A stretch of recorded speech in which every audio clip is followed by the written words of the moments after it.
ఓం నమో వెంకటేశాయ.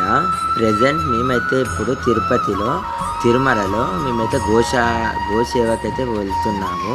ఈ గోశాల ఎక్కడుందంటే మన తిరుమలలో పద్ తడిగుండ యంగమాంబ అన్నపూర్ణ స్టూడియో ఎదురుంగా ఒక 1/2 కిలోమీటర్ అయితే ఉంటుంది. మేమైతే ఇక్కడ అయితే అందరం కలిసి అయితే గోశాలకైతే వచ్చేసాము. ఈ గోశాలకైతే వచ్చి మేము గోమాతలకైతే దర్శనం అయితే చేసుకున్నాము. దీని తర్వాత అయితే మేమైతే ఏనుగుల కాడికి వచ్చాము. ఈ ఏనుగుల పేరు వచ్చేసి అభయ హృదయ అంట. ఈ ఏనుగులు అయితే మన శ్రీవారి బ్రహ్మోత్సవాలకైతే ఈ ఏనుగులు అయితే ఉంటాయంట.